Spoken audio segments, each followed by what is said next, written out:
Hey everybody, welcome back to Let's Play Castlevania Dawn of Sorrow. Just me today.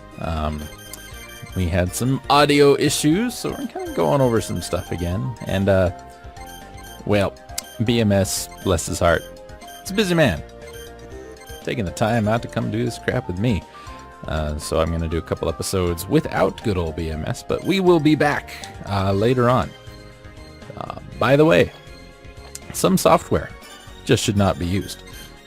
So this is the encyclopedia. It's got some information on all the people, Dark Lord candidates, the souls, all that kind of stuff. Read it if you want. You can pause. You know how this works.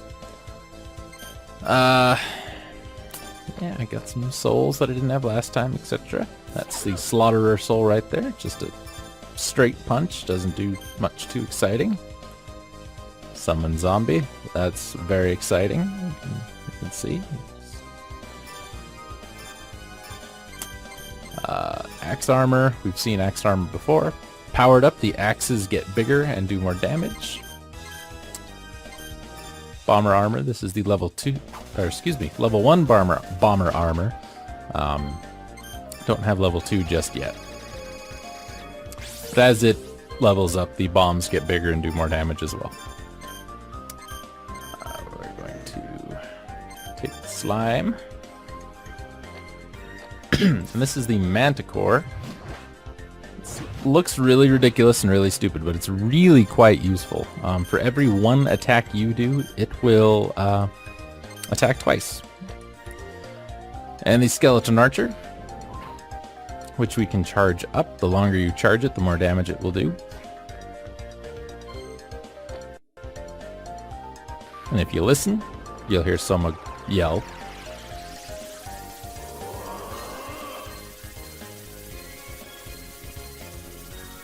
Once he yells like that, that is the strongest it's going to get. And it will do, even at this early point in the game, a couple hundred points of damage. And we picked up the creature, which restores HP. Contrary to popular belief, or at least from what I read, you do not have to be standing still for the creature soul to work. The creature soul works all the time, as you are seeing here. Running, jumping, climbing trees, swinging axes, growing manticore tails. It's working just fine.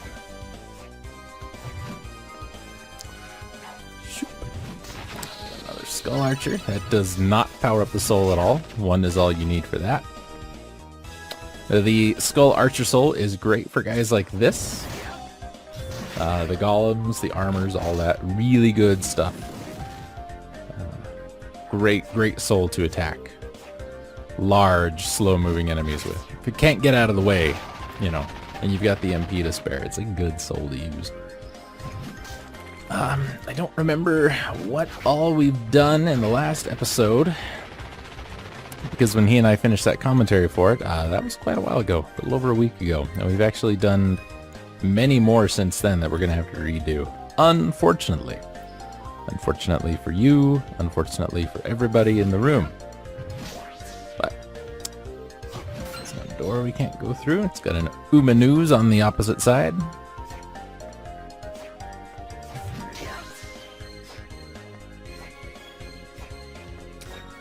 Kill one of these here ghosties.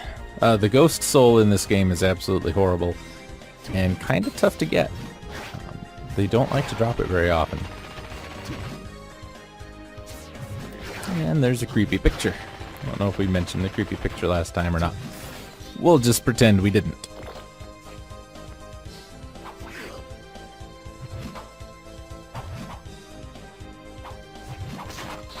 It's probably a good room to grind the skeleton soul in. There's quite a few of them. It's kind of annoying. They like to, knock you out of the room and off platforms and all that.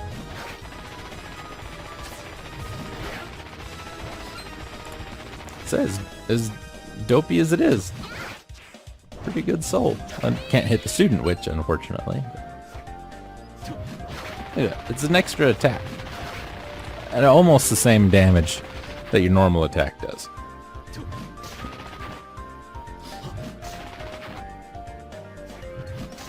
We actually can't do anything in this room. because we don't have an ability that we need to break that ice. Weapons won't do it. And we can't make that jump. Oh wait, we do have it. We must have fought Baylor last time. Thought we fought him in this video. Oh well, ignore me. Now there is a secret in the ceiling of this room that at the time I recorded this episode I did not know about, so I didn't actually get it. But it's really not worth it. It's a single item, food item.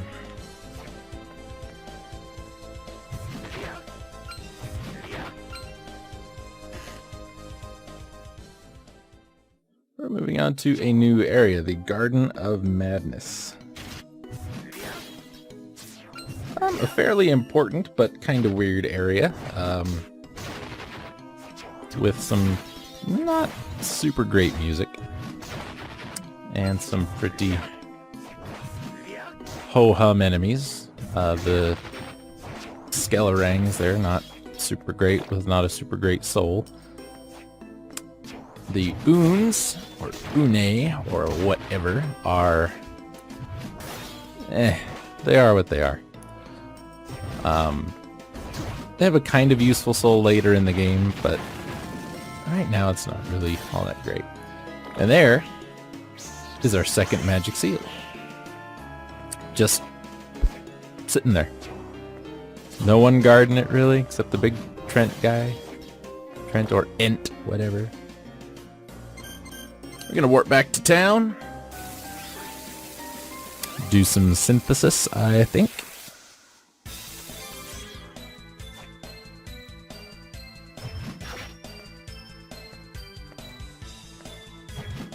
That guy, because he's a jerk.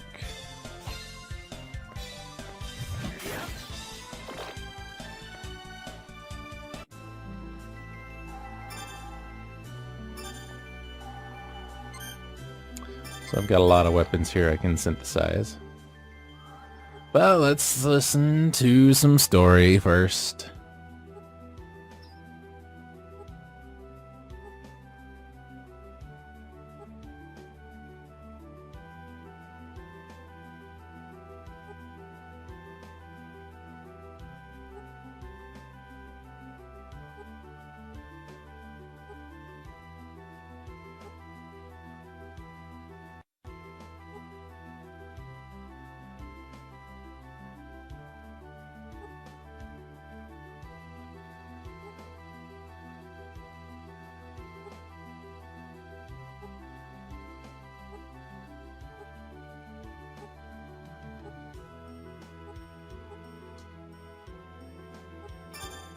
Blah, blah, blah. Julius doesn't like me because he won't let me go and fight.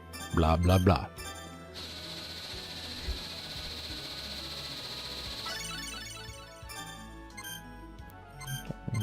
We can do one of these.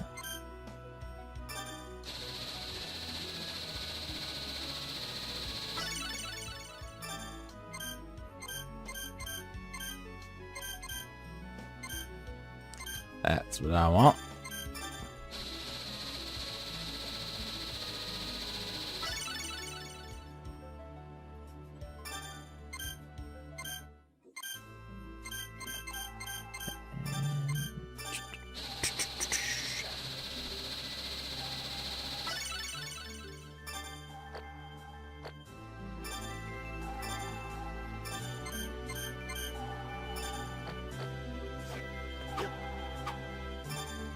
Nothing super amazing or impressive came out of this early synthesizing, but there's not a lot to come out of it this early in the game. The polearm weapons are kind of nice, but you gotta be pretty precise with them. Kind of like the short swords, the piercing swords, not the slicing swords like the great swords, or the katanas, my weapon of choice.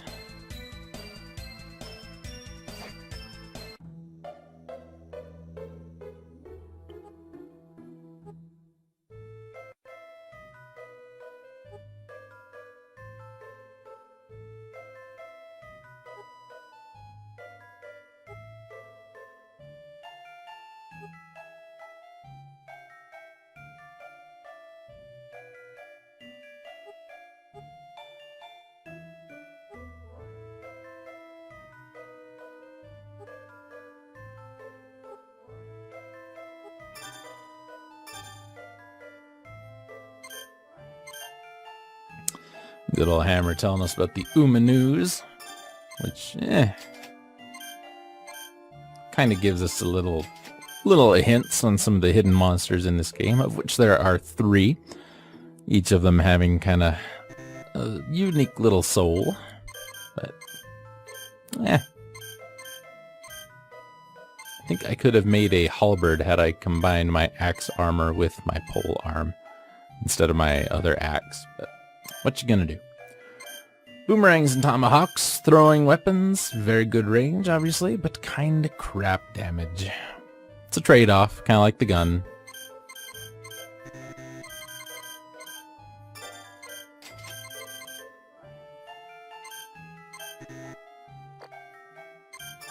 Let's unload some of this crap. Don't need that knife. Or the cutlass. Or that. Or that. Or the mace. Keep the battle axe, sell that.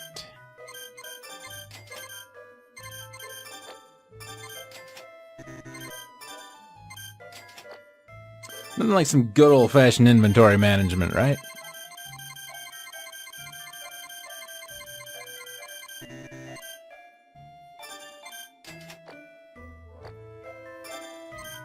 I get some weird, by the way, Chrono Trigger-y, Batman-y kind of music here.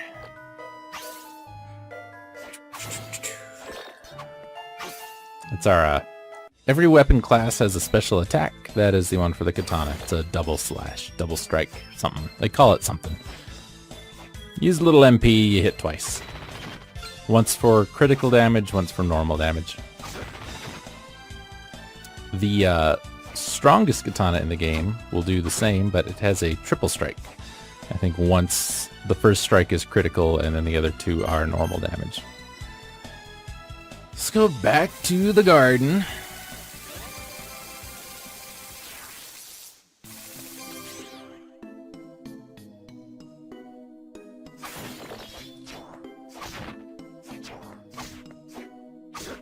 Okay, that one is a corpse weed. It's a slightly different color. It's really kind of a crap enemy with a really crap soul, too. Not so great, honestly. I just bought armor, and there's new armor right there. Okay, there's your corpse weed. He spits poison. Very, very exciting.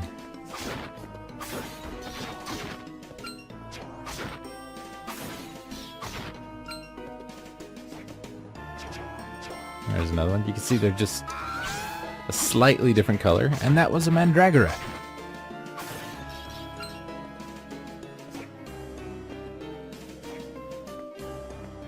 I don't want to go to the left yet, because that is a new area, and I haven't even explored more than like 2 rooms of this one yet. Now this guy, he's a pain. Do not like him. He poisons you. And a boss door. You don't want to fight a boss door. We just got here.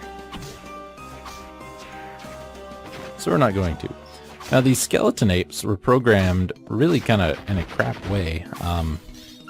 They face whichever door you entered the room from. So if you enter the room on the right side, they will all be facing right.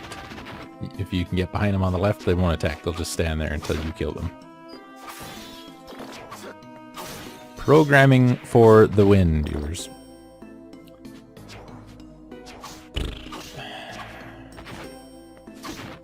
Oh, you might hear some flapping wings. That's these guys. They have a... Howdy. They have a soul that is required to get one of the hidden monsters. It's not a super bad attack soul.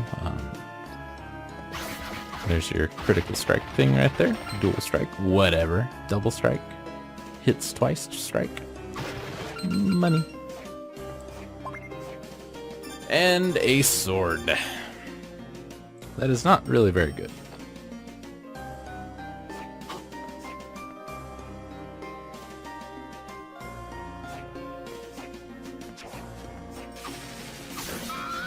Couldn't quite kill the Mandragarat. And these stupid bird things like to stay just out of range. It's annoying is what it is, viewers. So the corpse weed, when you See, came in the left door, he's facing us. The corpse weed. Oh, before we talk about corpse weed, we get a new ability soul here. Doppelganger. Basically, we can have 2 sets of equipment, and we can switch between them with the X button. I don't use it. That is the Skeleton Gardener. That's the only one of them in the game. And its soul is kind of crap. All it does is powers up the plant souls. Any plant souls you have, it will power up, like the corpse weed. Which, as I was saying, does basically what you see it do in there. A stalk grows out of Soma's back with a corpse weed head on top of it. And it spits poison. Not too bad, right? Unfortunately, it grows very tall, and its head usually ends up inside a block, and the attack doesn't even work. So.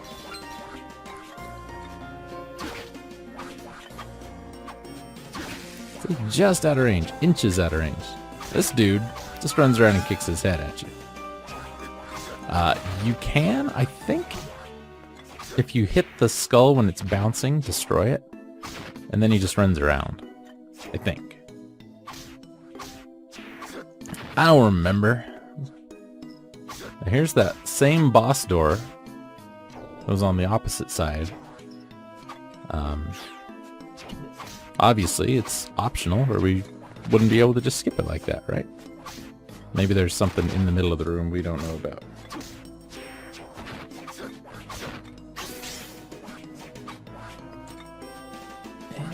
It's pretty... It's just not... You know... There's not much to say about this area. There is the revolver you saw over there on the upper right by the door. And I think I just decided, alright, let's go see what we got in here for our boss. Oh, but the game said no. We do not have the seal required to open that door yet. So that will have to wait for later. Yeah, that's exactly what the soul looks like when you use it. Would have been better had they designed it a little differently. And you see, we came through that left-hand door, so the skeleton ape was facing the other side.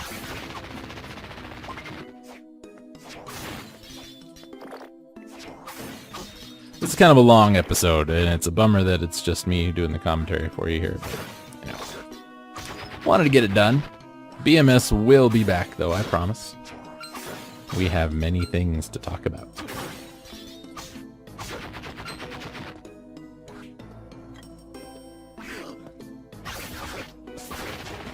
The backgrounds of that room, by the way, I don't know if any of you have played the NES Godzilla game. There are some biological fields that some of those plants in the background really quite remind me of.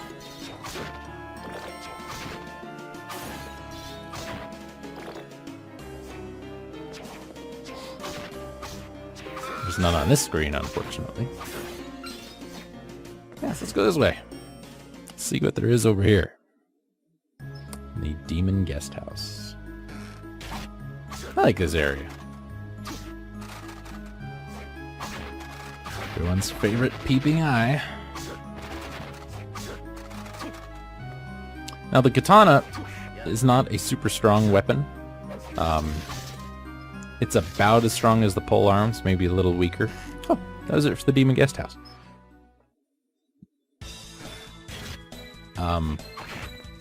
You can do the backdash trick to increase your attack speed. And now we've dropped the drawbridge. Fantastic. You see, when Soma will sheathe the sword, it takes another second to draw the sword out again. But you can do the backdash trick, which kind of sort of works. I've never been great at timing it on these katanas. By the way, don't step on that again, or you just close it. Why does it do that? Oh, I should have just made it stay down and have the drawbridge able to be jumped through. Because you can't jump through it. What I learned how to do, though, playing this game, and I've done it once or twice, if you land, you just do a quick little hop. you can swing in the air and swing again as soon as you hit the ground, because landing cancels out that animation. So you can essentially hit 2 times very quickly if you time it right. And it's not a complicated timing like the back dash is. By the way, had a small edit there.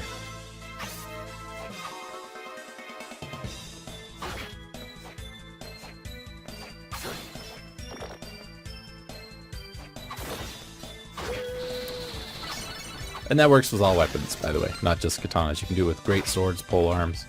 Oh wait, maybe not with great swords. I don't think it works with great swords. So great swords, axes, and hammers, probably not. But katanas, fists, daggers, short swords, I'm sure things like that it works with. Let's see, there's a good half second or so before you can swing again, which... Not complaining, just... Okay, just got another axe armor. And this brings up the point, if you use the last of your souls for synthesis, and then you pick up a new one, it will give you the, you got a new soul little message. It doesn't track that you've already picked it up. Now, if BMS were here, he would say, you know, you can damage glitch kind of your way up there. If you jump and let like the peeping eye or a skeleton's bone hit you, you can land on that platform and progress a little early, or a little farther earlier in the game. But I don't care enough. Okay, that right there, you see that little spit of poison? That's what the corpse weed soul does for you.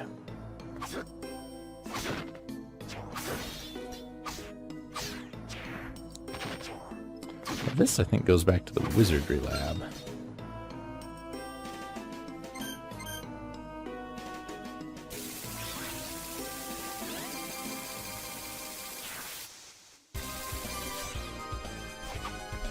Now, we went back to the wizardry lab.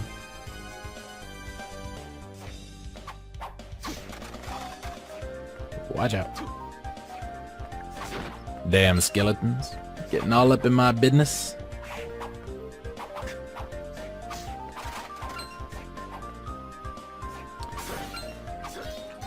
Couldn't really tell you what it is I'm doing here. I wish I could, but I can't. I'm also going to try and do a little bit of editing with some of these episodes, these later episodes, after we do our commentary on them. I can try anyway. Maybe some little texty kind of stuff. Overlays. If you've seen them, then I've decided to do it. If you aren't seeing them, I decided not to. Depends on how much I want to, how much more time, I should say, I want to put into this project. We put a ton of time into this already. Over 4 hours of video commentary that all has to be redone because the program I was told would be super great for compiling 2 separate tracks together. Didn't save both tracks in the final mix. It just saved one, even though they were both present and both playing just fine in the program. So we had some episodes where it was just Behold My Strength's commentary, and some episodes where it was just my commentary. Thank God I checked them before I uploaded them. Bummer I didn't check them before I decided to compile them all, though. Okay, so we got a little bit of a puzzle here, and I just didn't know what was going on over there, so we need to make a path through this ice using the Baylor Soul and just your mouse with the emulator.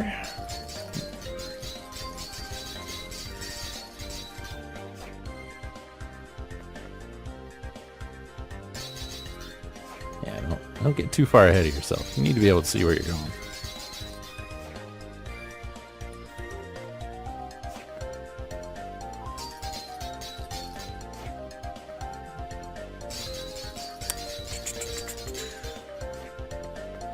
I like to call this busy work where I come from.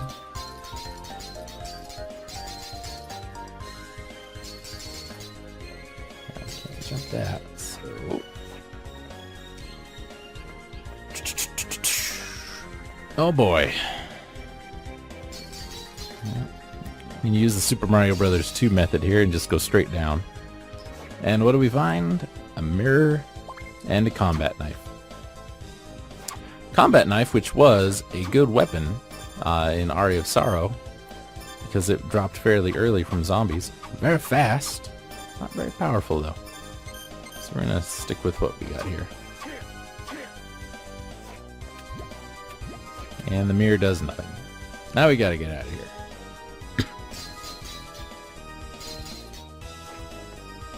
That's the easy part. I mean, getting down was pretty easy. Getting out's pretty easy, too. There. Now I have to go back through this stupid room.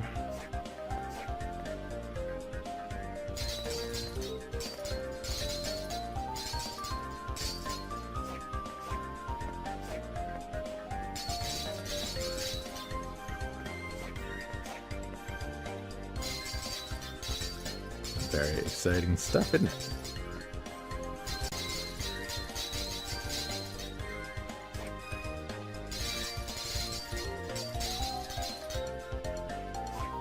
And we have to go back through that one more time later on, because there's something up with that mirror that we just... Well, we can't do anything about it yet.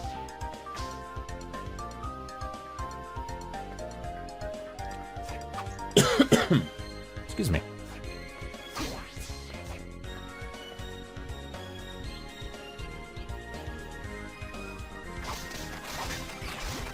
Wish I could kill that archer with that slide. Make everything so much easier.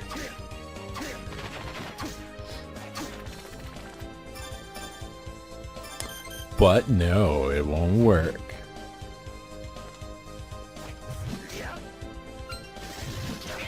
Yeah, so the duck thing does not seem to want to work with swinging weapons, since you're in that motion anyway. You just have to wait for the animation to finish, which is too bad. But I do think the backdash works with swinging weapons. I don't know. I've only played through this game one time, so I can't say one way or the other exactly what works and what doesn't. I'm no expert, though. To be honest, there's not a lot in this game that you really have to study to become an expert. These games are pretty easy.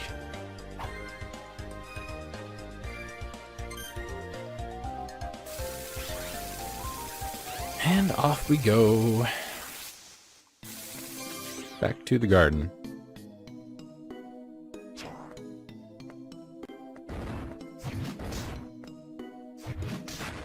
You'd think an axe would do more damage to the tree man.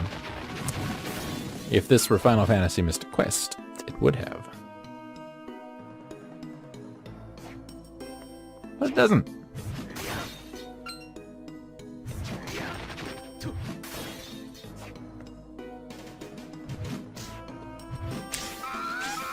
This would be a good room to grind Mandragarat in. You could kill them fast enough. Currently, I can't. And we can't get down there. Which is too bad, really.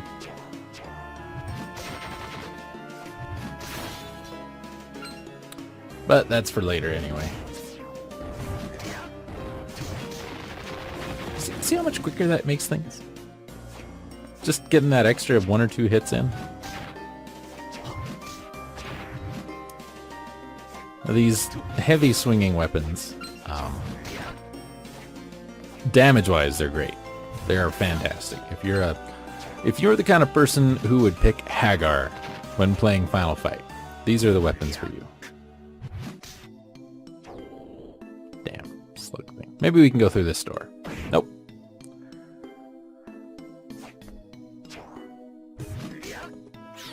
You stupid plant guy.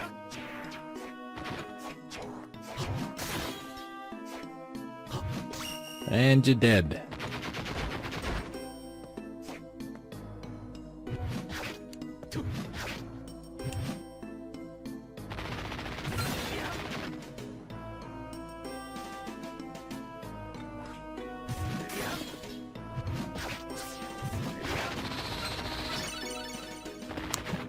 Yay for us.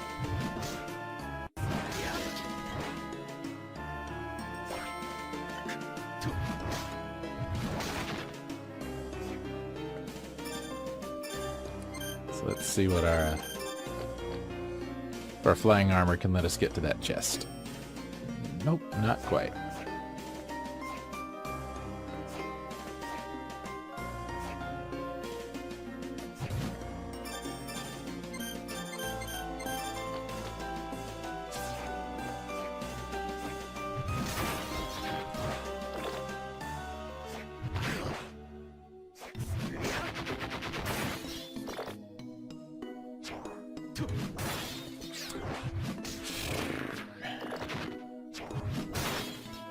You know,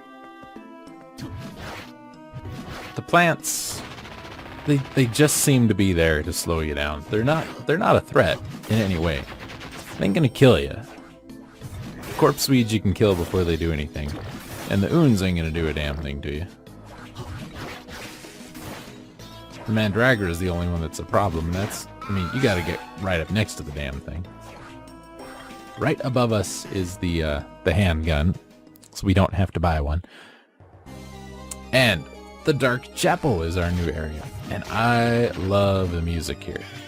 I'm gonna actually take this opportunity to turn my mic down so you can listen to the music for a little bit, because I really like this music.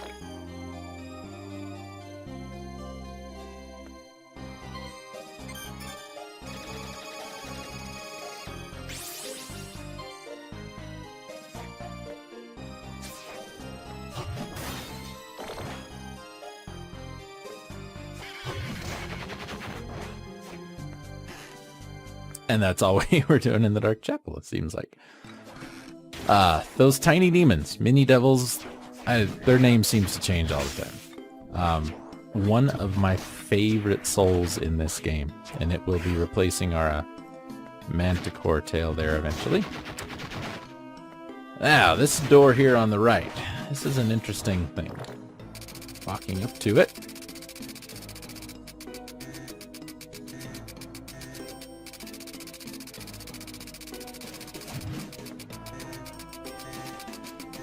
I thought, well, maybe I need to hit it to stop the numbers, right? On the bottom there it says 777. And that didn't work. And every time I do it, 302 comes up. And that room we came into with the water on the other side, this is the opposite end of that. So, I don't understand this thing. Come to figure out, the number on the door needs to match the last 3 digits of your gold. So we need to have 777 gold. It can be 1,777, it can be 18,777,000. As long as it's 777, that door will open for us. There's 2 or 3 more of those in the game, and they usually hide a piece of equipment. Sometimes pretty good, sometimes so-so. That one happens to be pretty decent. And once I figure it out, you know, we do pick it up.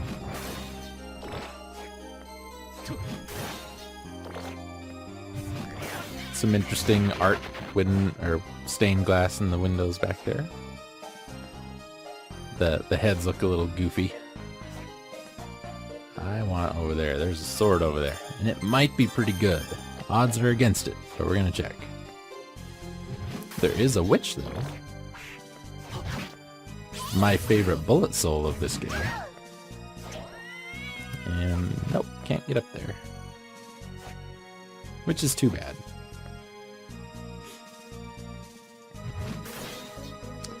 Here we have ghouls, our super strong zombie type. Ghouls will occasionally drop rotten meat, and see, there you go. And the ghoul soul will allow you to eat rotten food and not get any adverse reactions from it.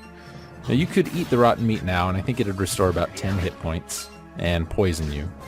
But having the ghoul soul equipped, rotten meat actually becomes a really, really good healing item and will restore about 200 hit points. The ghost dancers we've seen in pretty much every game so far live here. And their soul, just like it usually does, increases your luck a little bit. It's the Almerac Archer, one of those two. pretty good bullet soul. And here's the skull archer at work. Blam. 439 damage. Took half our MP, but that's a one-hit kill for anything this early in the game. And he was just off-screen enough that that didn't hit him. He stopped moving. I was expecting him to keep going. But Slime does a damn good job. At our current power level, about 30 damage a hit, 3 hits. Not too shabby. Valkyrie, if you remember Aria's Sorrow, Valkyrie was a really good soul. Not quite as good in this game, unfortunately. It's roughly the same thing, but you know, just not as effective. In the movie, I was just encoding finished. So much going on, viewers. Yeah, now you make me fight a witch and ghosts. Didn't give me the soul I wanted either, you jerks.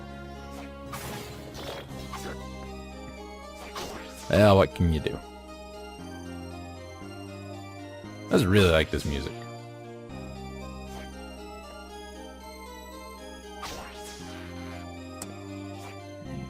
Yeah, just edited another 2 hours of video for something else. So. What a day. So much to do. We have got ourselves a boss fight coming up. And it's an interesting boss fight. One, behold my strength. Kind of laughed at me about a bit. Proved me wrong on a thing or two. That wonderful and talented man.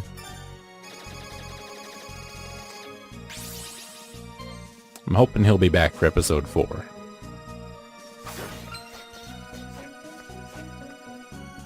And we don't want to... Let's see, we don't want to go this way yet, but I guess we will. This is a tombstone. You probably noticed by how it's a tombstone. Very resistive to slash attacks. Hammers work really well. Fists work really well. Axes probably do.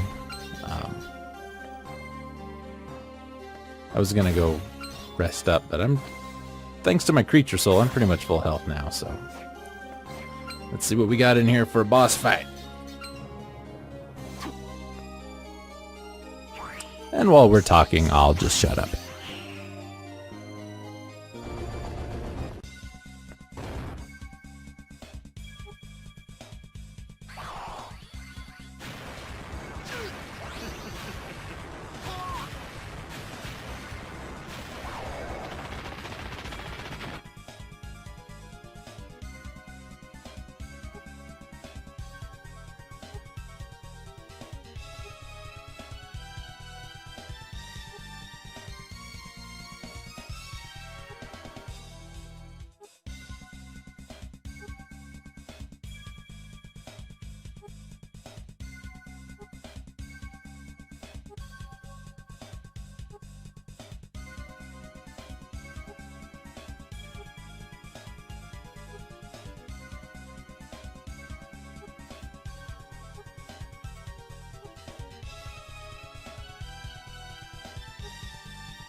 Alright, Dimitri, good old Dimitri here, as he mentioned, copies magic attacks.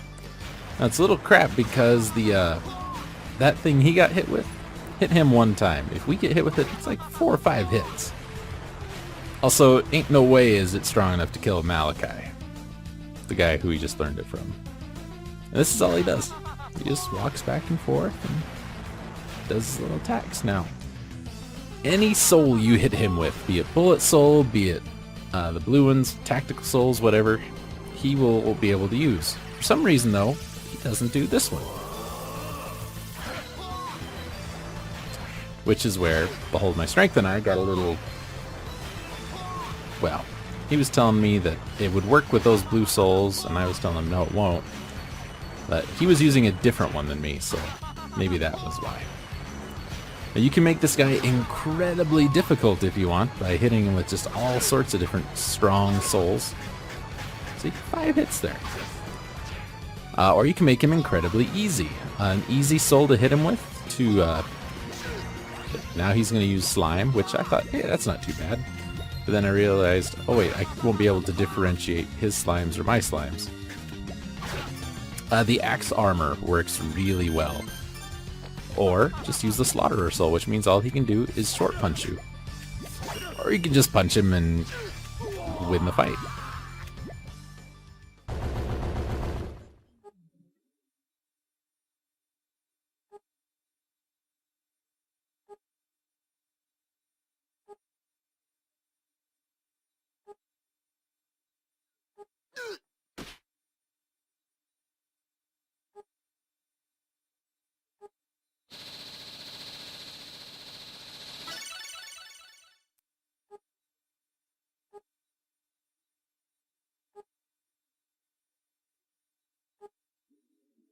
Not a great little death noise he made there. And now this stupid Quetzalcoatl thing is back in the room. And we hate them. Nobody likes them. They're horrible. And they're stupid and they're dumb. But that takes care of Dimitri. He's dead. And we didn't even kill him. We just punched him so hard his chest caved in. I guess. But we're going to go save, we're going to call this a video, and I will see everybody here next time. Hopefully with Behold My Strength again. Till then, catch you later, folks.